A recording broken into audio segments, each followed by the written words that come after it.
La réussite de la dernière opération de lutte contre le trafic des espèces protégées dévoile que le braconnage de pangolais et le trafic de ces écailles au Gabon existent. Une nouvelle opération conjointe de la police judiciaire et de la direction de lutte contre le braconnage, appuyée par l'ONG Conservation Justice, vient de mettre fin à l'activité d'un présumé trafiquant de produits issus de la faune sauvage.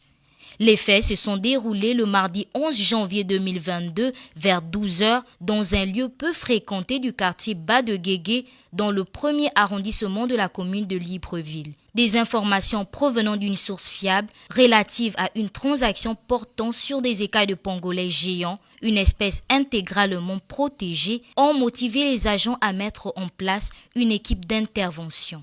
Le suspect Auguste Chouari Lewe, gabonais âgé de 37 ans, a été arrêté en flagrant délit de possession de 2 sacs contenant des écailles de pangolais d'un poids total de 46 kg qu'il était sur le point de vendre.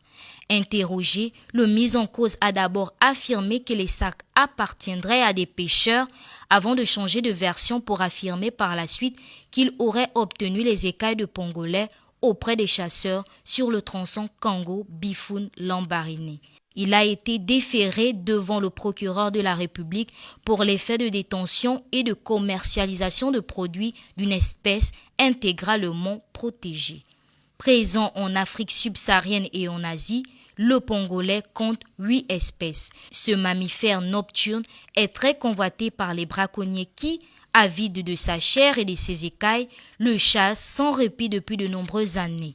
Les écailles de pangolais sont composées de kératine, protéines naturellement présentes dans les ongles et les cheveux chez les humains et considérées comme précieuses dans certaines civilisations.